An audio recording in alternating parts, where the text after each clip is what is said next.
Welcome to my YouTube channel. मैं आप सभी लोगों को हिंदी में समाज से संबंधित महत्वपूर्ण क्वेश्चन बताऊंगी जो हर कंपटीशन की परीक्षा में पूछे जाते हैं। तो देखिए दोस्तों, हमारा पहला क्वेश्चन है कि सप्तऋषि में कौन सा समास है। सप्तऋषि में कौन सा समास है? तो देखिए दोस्तों, हम जब सप्तऋषि का समास विग्रह करेंगे तो 7 ऋषियों का समाहार हो जाएगा। यानी कि यहाँ पे संख्यावाची पद है, जहाँ पे संख्यावाची पद आता है वहाँ पे द्विगु समास होता है। तो इसका राइट आंसर द्विगु समास हो जाएगा। सप्तऋषि में द्विगु समास हो जाएगा। हमारा अगला क्वेश्चन है कि जिस समास में दूसरा शब्द या फिर दूसरा पद प्रधान होता है उसे कौन सा समास कहते हैं। तो देखिए दोस्तों, जिस समास में दूसरा पद या दूसरा शब्द प्रधान होता है उसे हम तत्पुरुष समास कहते हैं। तो इसका राइट आंसर ऑप्शन नंबर तत्पुरुष समास हो जाएगा। फिर दोस्तों देखिए, हमारा अगला है कि कृष्ण और सुदामा गुरु भाई थे। कृष्ण और सुदामा गुरु भाई थे, इसमें रेखांकित में कौन सा समास है। देखिए दोस्तों, हमारा अगला क्वेश्चन है कि कृष्ण और सुदामा गुरु भाई थे, रेखांकित में कौन सा समास है। इसमें रेखांकित जो है गुरु भाई, तो इसमें हमें बताना है कौन सा समास है। तो देखिए दोस्तों, गुरु भाई में तत्पुरुष समास हो जाएगा। फिर हमारा अगला है लड़की चौलड़ी पहने हैं। लड़की चौलड़ी पहने हैं, रेखांकित में कौन सा समास है। तो देखिए दोस्तों, चौलड़ी का मतलब हो जाएगा, मतलब कि यहाँ पे संख्यावाची पद आ रहा है। चौलड़ी का मतलब हो जाएगा संख्यावाची पद, और जहाँ पे संख्यावाची पद आता है तो वहाँ पे द्विगु समास होता है, तो इसमें द्विगु समास हो जाएगा। फिर दोस्तों, हमारा अगला क्वेश्चन है कि जिस समास के दोनों ही पद प्रधान हो उसे कौन सा समास कहते हैं। तो देखिए दोस्तों, जिस समास की दोनों ही पद प्रधान हो उसे हम द्वंद्व समास कहते हैं।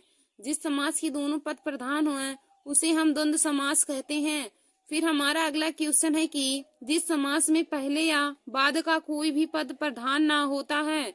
जिस समास में पहले या बाद का कोई भी पद प्रधान ना हो उसे कौन सा समास कहते हैं। तो देखिए दोस्तों, जिस समास में पहला या दूसरा, यानी कि ना पहला पद प्रधान हो और ना दूसरा पद प्रधान हो बल्कि कोई तीसरा पद प्रधान होता है तो वहाँ पे बहुब्रीहि समास होता है। तो इसका राइट आंसर हो जाएगा, इसमें बहुब्रीहि समास होगा। फिर देखिए दोस्तों, आगे हम अलंकार से संबंधित क्वेश्चन इसमें पढ़ेंगे। तो दोस्तों, हमारा पहला क्वेश्चन दिया है कि पीपर पात सरिस मंडोला पंक्ति में कौन सा अलंकार है। हमारा ऑप्शन नंबर ए है उत्प्रेक्षा अलंकार, ऑप्शन नंबर बी है उपमा अलंकार, ऑप्शन नंबर सी है रूपक अलंकार और ऑप्शन नंबर डी है अतिशयोक्ति अलंकार। तो देखिए दोस्तों, पीपर पात सरिस मंडोला जो हमारा यहाँ पंक्ति दिया है इसमें सरिस शब्द आया है, और हमने आप लोग को बताया है कि जिस भी मतलब पंक्ति में सी समान सरिस शब्द आएगा। तो देखिए दोस्तों, जिस भी पंक्ति में सी समान सरिस शब्द आएगा वहां भी उपमा अलंकार हो जाएगा, तो इसमें भी उपमा अलंकार होगा। तो इसका right answer option number B उपमा अलंकार हो जाएगा। फिर दोस्तों देखिए, हमारा अगला है मुदित महीपति मंदिर आए सेवक सचिव सुमंत बुलाए पंक्ति में कौन सा अलंकार है। फिर देखिए दोस्तों, हमारा अगला क्वेश्चन है कि मुदित महीपति मंदिर आए सेवक सचिव सुमंत बुलाए पंक्ति में कौन सा अलंकार है। हमारा ऑप्शन नंबर ए है उपमा अलंकार, ऑप्शन नंबर बी है रूपक अलंकार, ऑप्शन नंबर सी है अनुप्रास अलंकार और ऑप्शन नंबर डी है यमक अलंकार। तो देखिए दोस्तों, मुदित महीपति मंदिर आए सेवक सचिव सुमंत बुलाए, इसमें अनुप्रास अलंकार हो जाएगा। तो इसका right answer option number C अनुप्रास अलंकार हो जाएगा। फिर देखिए दोस्तों, हमारा अगला है कि चरण धरत चिंता करत चितवत चारहु ओर सुबरन को ढूंढत फिरत कवि व्यभिचारी चोर उपयुक्त दोही में कौन सा अलंकार है। देखिए दोस्तों, हमारा दिया है कि चरण धरत चिंता करत चितवत चारहु ओर सुबरन को खोजत फिरत कवि व्यभिचारी चोर, इस दोही में कौन सा अलंकार है। देखिए दोस्तों, हमारा ऑप्शन नंबर ए है श्लेष अलंकार, ऑप्शन नंबर बी है यमक अलंकार, ऑप्शन नंबर सी है उपमा अलंकार और ऑप्शन नंबर डी है रूपक अलंकार। तो देखिए दोस्तों, चरण धरत चिंता करत चितवत चारहु ओर सुबरन को ढूंढत फिरत कवि व्यभिचारी चोर, इस दोहे में कौन सा अलंकार होगा। तो इसमें श्लेष अलंकार हो जाएगा। तो इसका right answer option number A श्लेष अलंकार हो जाएगा। फिर दोस्तों देखिए हमारा अगला क्वेश्चन है कि 3 बेर खाती सो कि 3 बेर खाती है, 3 बेर खाती सो वे की 3 बेर खाती है, प्रस्तुत पंक्ति में कौन सा अलंकार है? हमारा ऑप्शन नंबर ए है अनुप्रास अलंकार, ऑप्शन नंबर बी है श्लेष अलंकार, ऑप्शन नंबर सी है अन्योक्ति अलंकार और ऑप्शन नंबर डी है यमक अलंकार। तो देखिए दोस्तों 3 बेर खाती सो वे 3 बेर खाती है, प्रस्तुत पंक्तियों में कौन सा अलंकार है? हमारा ऑप्शन नंबर डी यमक अलंकार हो जाएगा। फिर दोस्तों हमारा अगला देखिए है कि चरण कमल बंधु हरिराई, चरण कमल बंधु हरिराई, प्रस्तुत पंक्ति में कौन सा अलंकार है?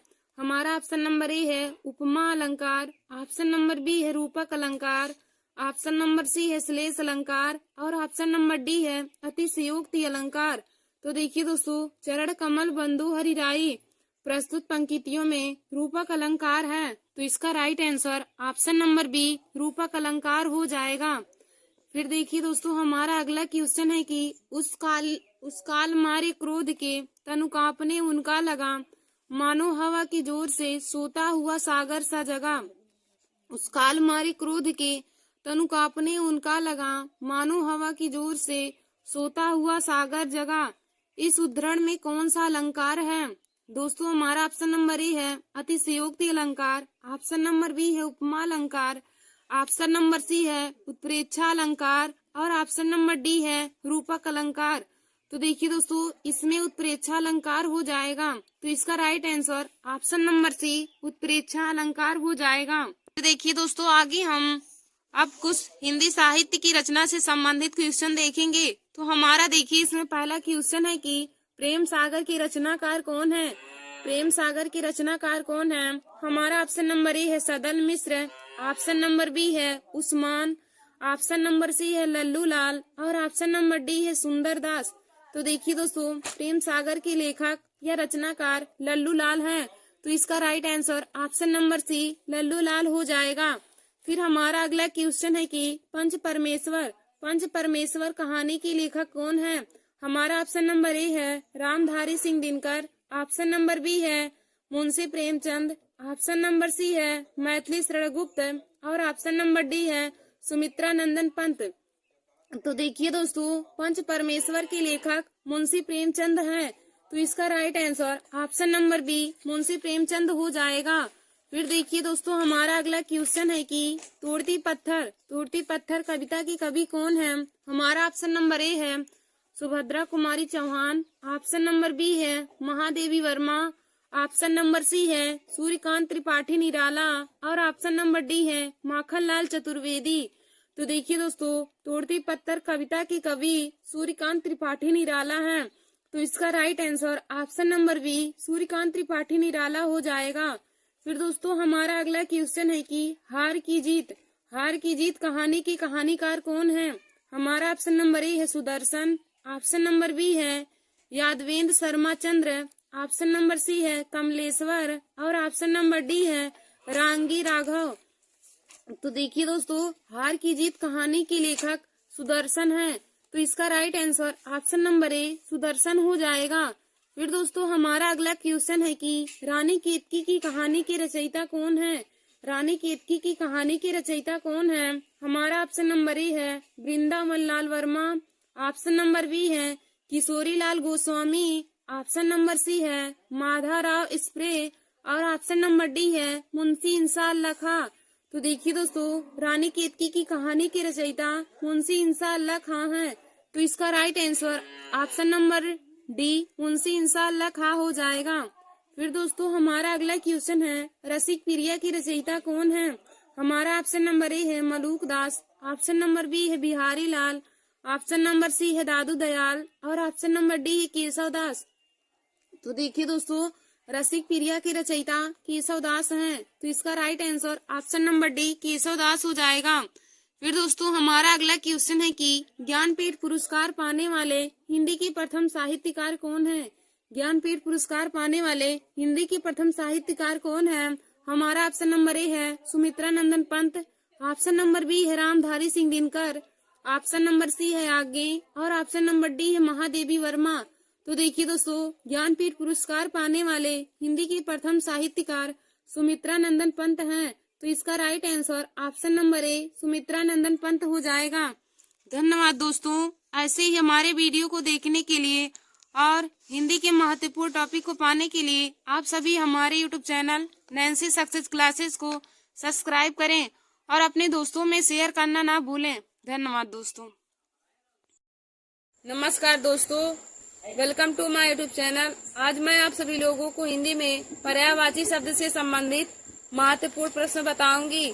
तो हमारा पहला क्वेश्चन है, मोर का पर्यायवाची इनमें से कौन सा है?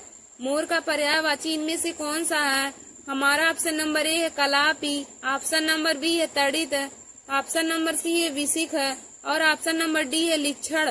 तो देखिए दोस्तों, मोर का पर्यायवाची शब्द कलापी होता है।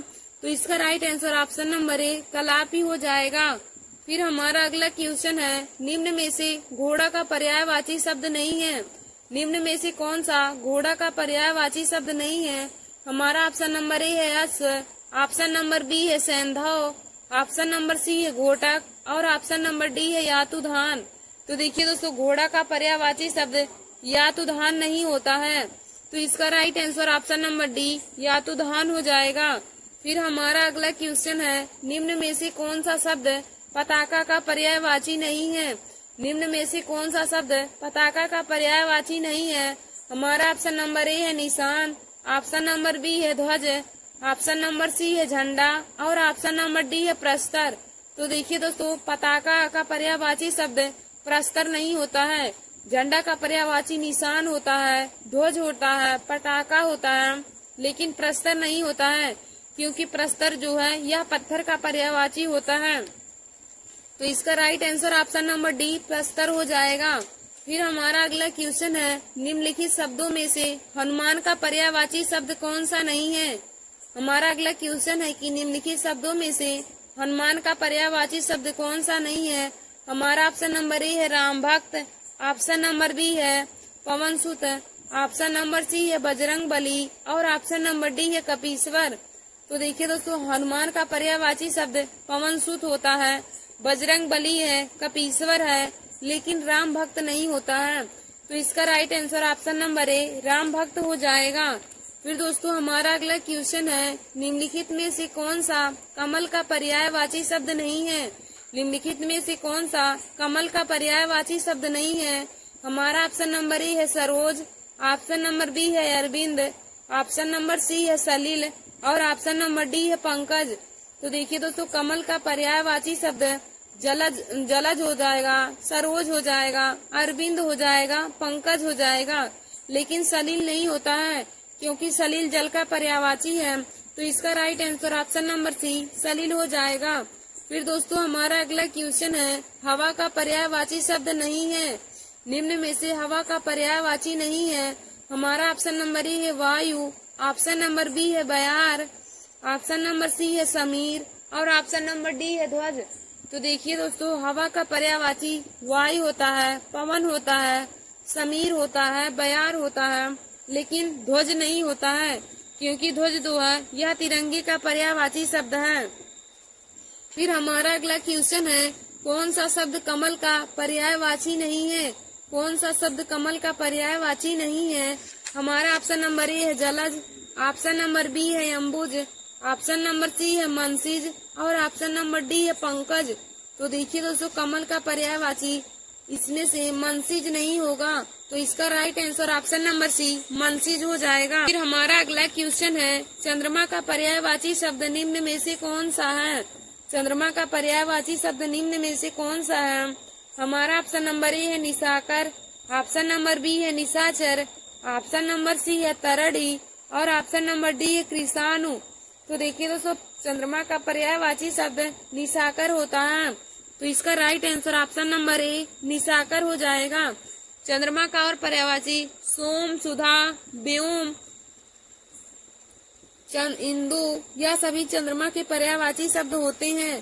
फिर दोस्तों हमारा अगला है, महादेव का पर्यायवाची शब्द चुनिए। महादेव का पर्यायवाची शब्द चुनिए। हमारा ऑप्शन नंबर ए है गरुड़ ध्वज, ऑप्शन नंबर बी है नारायण, ऑप्शन नंबर सी है चंद्रशेखर और ऑप्शन नंबर डी है विश्वम्भर। तो देखिए दोस्तों, महादेव का पर्यायवाची शब्द इसमें से चंद्रशेखर हो जाएगा, क्योंकि जब हम इसका समास विग्रह करेंगे तो हो जाएगा चंद्र है शिखर पर जिसके, अर्थात भगवान शंकर, यानी कि हम जिन्हें महादेव कह सकते हैं। तो दोस्तों, महादेव का इसमें से पर्यायवाची शब्द चंद्रशेखर हो जाएगा। तो इसका right answer option number C Chandrashekhar हो जाएगा। फिर दोस्तों हमारा अगला है, जो शब्द धन का पर्यायवाची नहीं है उसे चुनिए। जो शब्द धन का पर्यायवाची नहीं है उसे चुनिए। हमारा ऑप्शन नंबर ए है द्रव्य, ऑप्शन नंबर बी है अजा, ऑप्शन नंबर सी है संपदा और ऑप्शन नंबर डी है दौलत। तो देखिए दोस्तों, धन का पर्यायवाची द्रव्य होता है, संपदा होता है, दौलत होता है, लेकिन अजा नहीं होता है, क्योंकि अजा माने बकरी होता है। तो इसका right answer option number B अजा हो जाएगा। फिर हमारा अगला है, पुत्री का पर्यायवाची शब्द नहीं है। पुत्री का पर्यायवाची शब्द नहीं है। हमारा ऑप्शन नंबर ए है तनय, ऑप्शन नंबर बी है सुता, ऑप्शन नंबर सी है आत्मजा और ऑप्शन नंबर डी है दुहिता। तो देखिए दोस्तों, पुत्री का पर्यायवाची शब्द तनय नहीं होता है, क्योंकि तनय जो है यह पुत्र का पर्यायवाची होता है।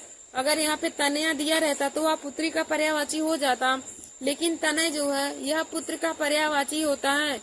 तो इसका राइट आंसर ऑप्शन नंबर ए तनय हो जाएगा। फिर देखिए दोस्तों, हमारा अगला क्वेश्चन है, कालिंदी का पर्यायवाची शब्द क्या है। कालिंदी का पर्यायवाची शब्द क्या है। हमारा ऑप्शन नंबर ए है सरस्वती, ऑप्शन नंबर बी है लक्ष्मी, ऑप्शन नंबर सी है गंगा और ऑप्शन नंबर डी है यमुना। तो देखिए दोस्तों, कालिंदी जो है यह यमुना का पर्यायवाची शब्द है। कालिंदी यमुना का पर्यायवाची शब्द है। तो इसका right answer option number D Yamuna हो जाएगा। और हमारा अगला क्वेश्चन है, तरड़ी का पर्यायवाची शब्द है। तरड़ी का पर्यायवाची शब्द है। हमारा ऑप्शन नंबर ए है सूर्य, ऑप्शन नंबर बी है नाम, ऑप्शन नंबर सी है युवती और ऑप्शन नंबर डी है नदी। तो देखिए दोस्तों, तरड़ी का अर्थ नदी होता है। तो इसका right answer option number D नदी हो जाएगा। फिर हमारा अगला है, मीन का पर्यायवाची शब्द है। मीन का पर्यायवाची शब्द है। हमारा ऑप्शन नंबर ए है सीखी, ऑप्शन नंबर बी है सापक, ऑप्शन नंबर सी है विभावरी और ऑप्शन नंबर डी है मत्स्य। तो देखिए दोस्तों, मीन का पर्यायवाची शब्द मत्स्य हो जाएगा। मीन का अर्थ होता है मछली, तो मत्स्य जो है यह मछली का पर्यायवाची होता है। तो इसका right answer option number D मत्स्य हो जाएगा। फिर दोस्तों देखिए, हमारा अगला है, दिए गए शब्दों में भिन्न अर्थ वाला शब्द है। हमारा ऑप्शन नंबर ए है आत्मजा, ऑप्शन नंबर बी है नंदिनी, ऑप्शन नंबर सी है भार्या और ऑप्शन नंबर डी है कन्या। तो देखिए दोस्तों, आत्मजा, नंदिनी और जो कन्या है यह सभी बेटी के पर्यायवाची शब्द हैं, लेकिन जो भार्या है यह पत्नी का पर्यायवाची शब्द होता है। तो इसका right answer option number C भार्या हो जाएगा, क्योंकि इसमें से भिन्न अर्थ वाला भार्या है। फिर दोस्तों हमारा अगला है अनुपम का पर्यायवाची शब्द है। तो देखिए दोस्तों, हमारा अगला है, अनुपम का पर्यायवाची शब्द है। अनुपम का पर्यायवाची शब्द है। हमारा ऑप्शन नंबर ए है स्वर्गीय, ऑप्शन नंबर बी है लौकिक, ऑप्शन नंबर सी है पार्थिव और ऑप्शन नंबर डी है अद्वितीय। तो देखिए दोस्तों, अनुपम जो है यह अद्वितीय का पर्यायवाची शब्द है, यानी कि जिसके समान कोई दूसरा ना हो उसे हम अद्वितीय भी कहते हैं और अनुपम भी। तो इसका right answer option number D अद्वितीय हो जाएगा। फिर दोस्तों हमारा अगला है, निम्नलिखित में से कौन सा शब्द रात्रि का पर्यायवाची नहीं है। निम्नलिखित में से कौन सा शब्द रात्रि का पर्यायवाची नहीं है।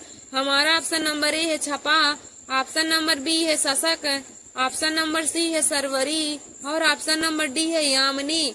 तो देखिए दोस्तों, रात्रि का पर्यायवाची शब्द शशक नहीं होता है। तो इसका right answer option number D शशक हो जाएगा। फिर दोस्तों हमारा अगला है, निम्नलिखित शब्दों में से अग्नि का पर्यायवाची है। निम्नलिखित शब्दों में से अग्नि का पर्यायवाची है। हमारा ऑप्शन नंबर ए है पीयूष, ऑप्शन नंबर बी है पावक, ऑप्शन नंबर सी है अंबर और ऑप्शन नंबर डी है मयंक। तो देखिए दोस्तों, पावक जो होता है यह अग्नि का पर्यायवाची शब्द है। तो इसका right answer option number C अग्नि हो जाएगा। ऑप्शन नंबर बी अग्नि का पर्यायवाची शब्द पावक हो जाएगा।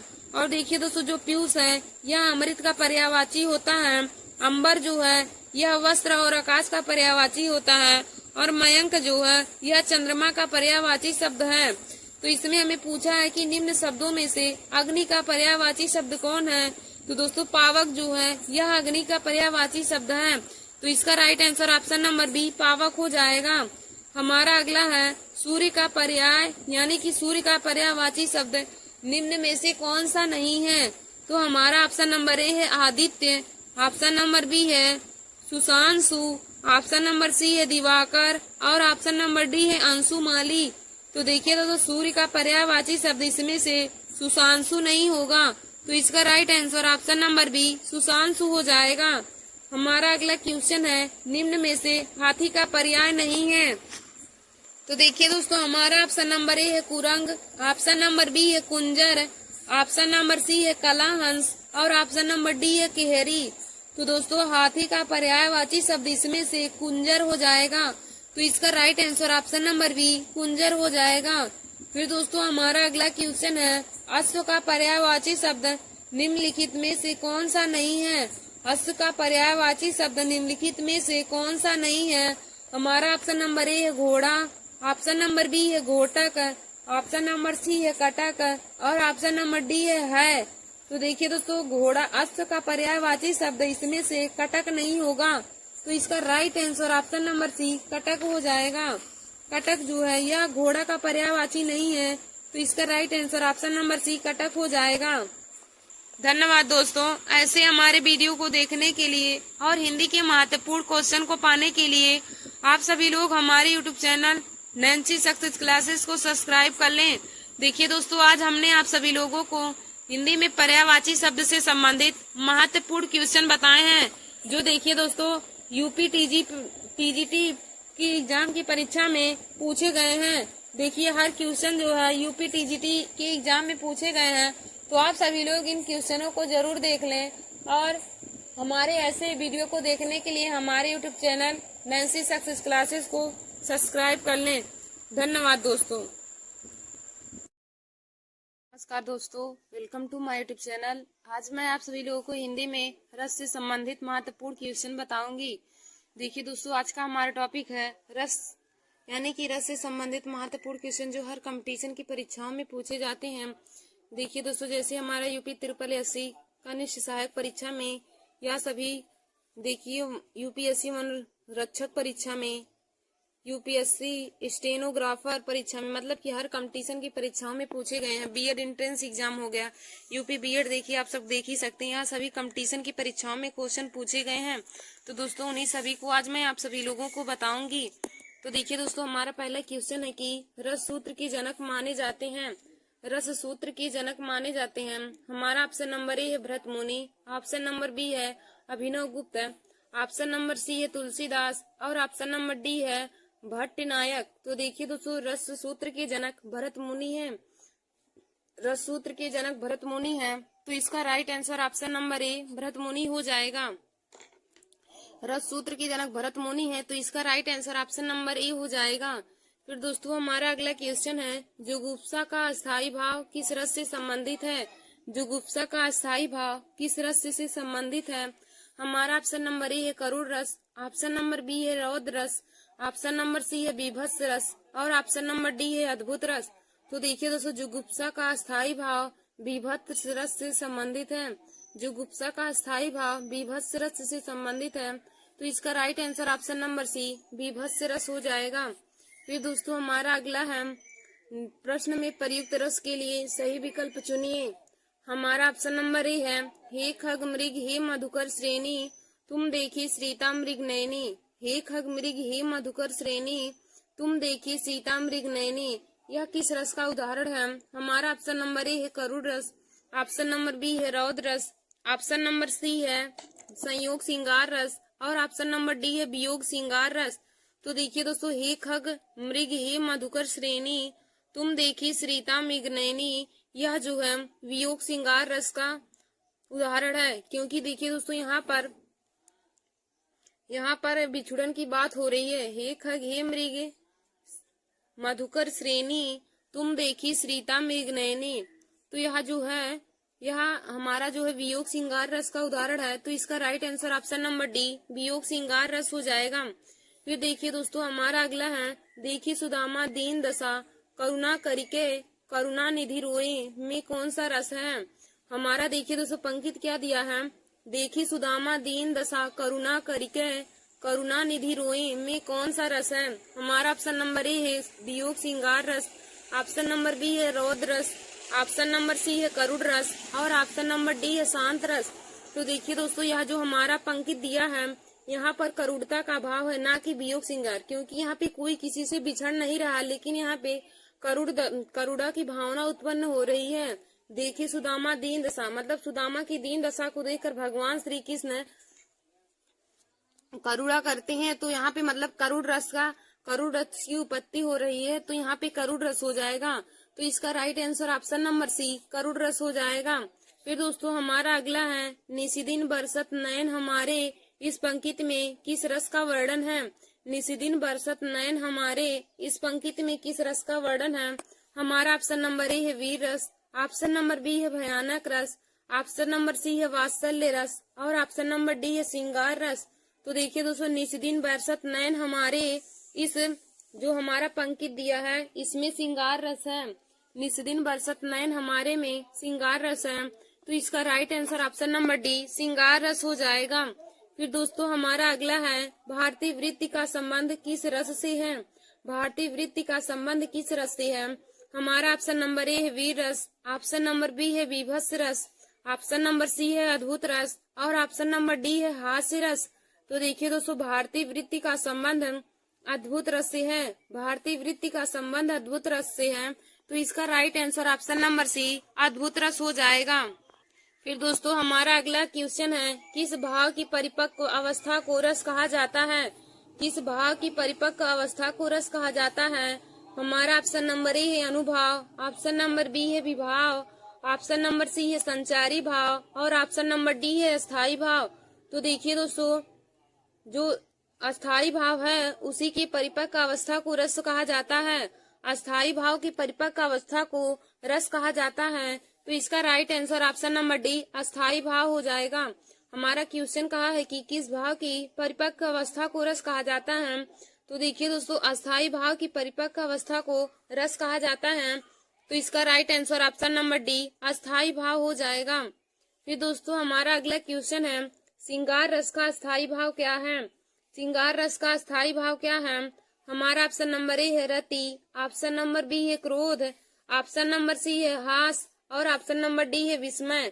तो देखिए दोस्तों श्रृंगार रस का अस्थाई भाव रति होता है, श्रृंगार रस का अस्थाई भाव रस ही होता है, तो इसका right answer option number A रति हो जाएगा। और दोस्तों श्रृंगार रस पूछे कि श्रृंगार रस क्या होता है, तो दोस्तों जहाँ पर नायक नायिका के मिलन की बात हो वहाँ पे श्रृंगार रस हो जाएगा।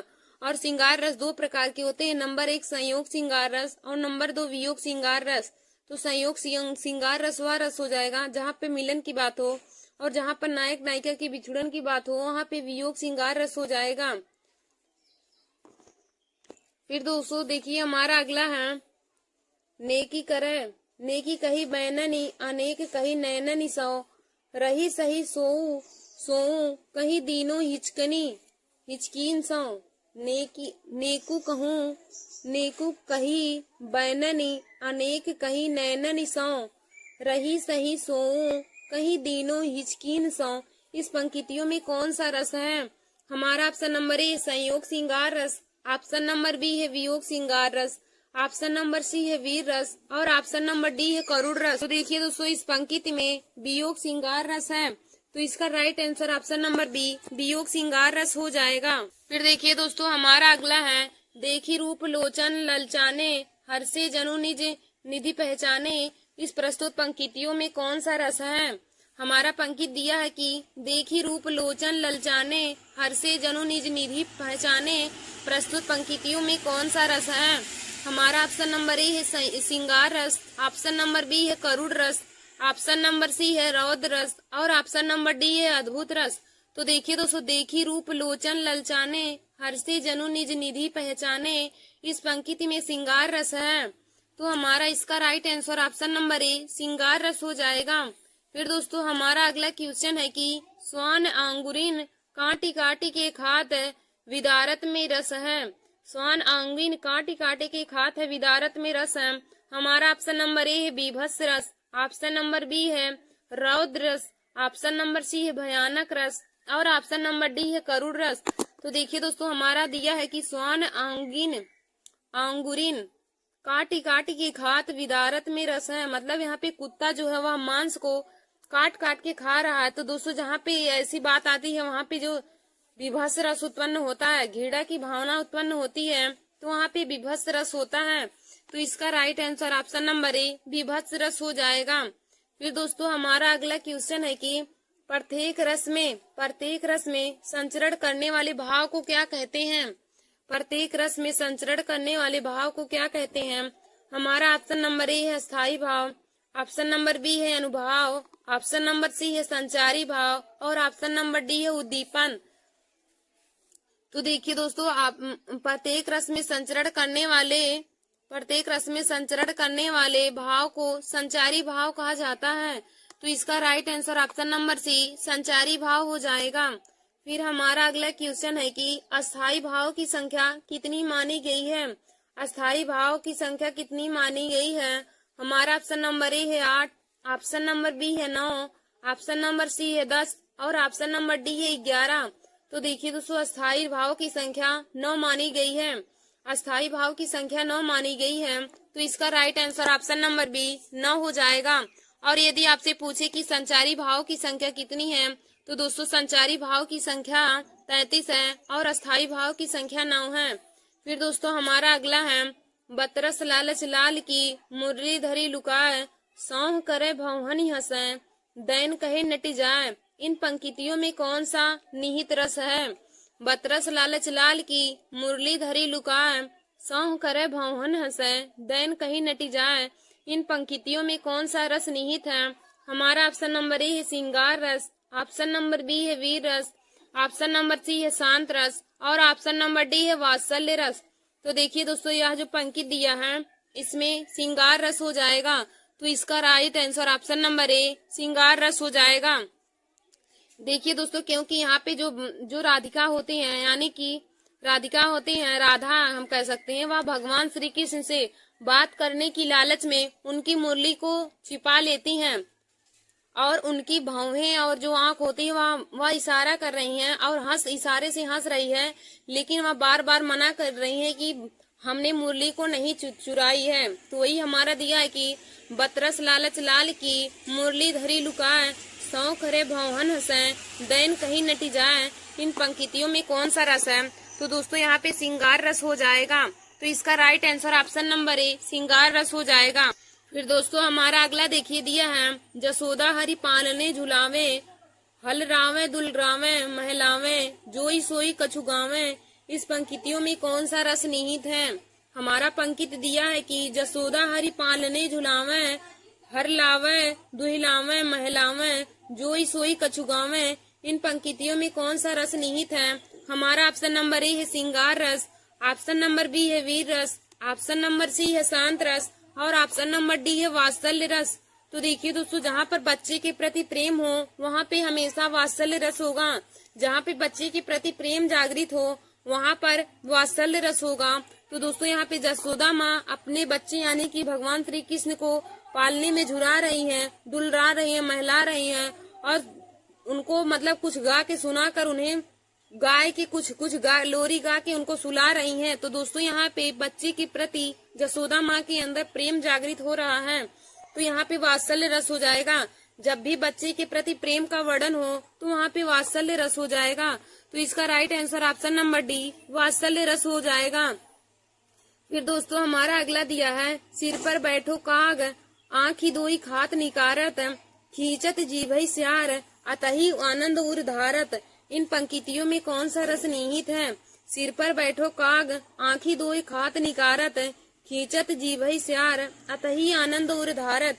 इन पंक्तियों में कौन सा रस है। हमारा ऑप्शन नंबर ए है श्रृंगार रस, ऑप्शन नंबर बी है वीर रस, ऑप्शन नंबर सी है शांत रस और ऑप्शन नंबर डी है विभत्स रस। तो देखिए दोस्तों यहाँ पे जो स्यार है वह जो कौवा है वह मतलब सर पे बैठा हुआ है और वह अपनी जीभ से हड्डी मांस को खींच रहा है। तो दोस्तों जहाँ पर ऐसी बात होगी वहां पे मन में वात्सल्य रस उत्पन्न होगा, यानी कि मन में घृणा उत्पन्न होगी। तो जहाँ पे मन में घृणा की उत्पन्न होती है वहां पे बीभत्स रस होता है। तो इसका right answer option number D, बीभत्स रस हो जाएगा। फिर दोस्तों हमारा अगला है, मैं सत्य कहता हूँ सखे, सुकुमार मत जाने दो मुझे, यमराज से भी युद्ध में प्रस्तुत सदा जानो मुझे। इस पंक्तियों में कौन सा रस है? हमारा कहा है कि पंक्ति जो दिया है, मैं सत्य कहता हूँ सखे, सुकुमार मत जानो मुझे, यमराज से भी युद्ध में प्रस्तुत सदा जानो मुझे। इस पंक्तियों में कौन सा रस है? हमारा ऑप्शन नंबर ए है श्रृंगार रस, ऑप्शन नंबर बी है वीर रस, ऑप्शन नंबर सी है शांत रस और ऑप्शन नंबर डी है वात्सल्य रस। तो देखिए दोस्तों यहाँ जो पंक्ति दिया है इसमें वीरता का वर्णन किया गया है, यानी कि युद्ध के बारे में वर्णन किया गया है। और जहाँ पे युद्ध या फिर वीरता के बारे में वर्णन किया जाता है तो वहाँ पे वीर रस होता है। तो इसका right answer option number B, वीर रस हो जाएगा। फिर दोस्तों हमारा अगला है, सतगुरु की महिमा अनंत, अनंत किया उपकार, लोचन अनंत उघाड़िया, अनंत दिखावड़ हार। इन पंक्तियों में कौन सा रस है? हमारा पंक्ति क्या दिया है कि सतगुरु की महिमा अनंत है, अनंत किया उपकार, लोचन अनंत उघाड़िया, अनंत दिखावड़ हार। इस पंक्तियों में कौन सा रस निहित है? हमारा ऑप्शन नंबर ए है श्रृंगार रस, ऑप्शन नंबर बी है वीर रस, ऑप्शन नंबर सी है शांत रस और ऑप्शन नंबर डी है वात्सल्य रस। तो देखिए दोस्तों इस पंक्तियों में शांत रस हो जाएगा। तो इसका right answer option number C, शांत रस हो जाएगा। फिर दोस्तों हमारा अगला देखिए दिया है, पानी है त हिम भया, हिम हया गया बिलाय, जो कुछ था सोई भया, अब कुछ कहा नहीं जाए। इन पंक्तियों में कौन सा रस निहित है? हमारा दोस्तों पंक्ति क्या दिया है कि पानी ही तो हिम भया, हिम है गया बिलाय, जो कुछ था सोई भया, अब कुछ कहा नहीं जाए। इन पंक्तियों में कौन सा रस निहित है? हमारा ऑप्शन नंबर ए है श्रृंगार रस, ऑप्शन नंबर बी है वीर रस, ऑप्शन नंबर सी है शांत रस और ऑप्शन नंबर डी है वात्सल्य रस। तो देखिए दोस्तों जो हमारा पंक्ति दिया है इसमें शांत रस है। तो इसका right answer option number C, शांत रस हो जाएगा। धन्यवाद दोस्तों। ऐसे ही हमारे वीडियो को देखने के लिए और हिंदी की महत्वपूर्ण टॉपिक को पाने के लिए आप सभी लोग हमारे YouTube channel Nancy success classes को सब्सक्राइब कर लें। देखिए दोस्तों आज हमने आप सभी लोगों को हिंदी में रस से संबंधित महत्वपूर्ण क्वेश्चन बताया है जो हर कंपटीशन की परीक्षा में पूछे जाते हैं। तो आप लोग इसे देखना ना भूलें और अपने दोस्तों में भी शेयर कर लें। धन्यवाद दोस्तों।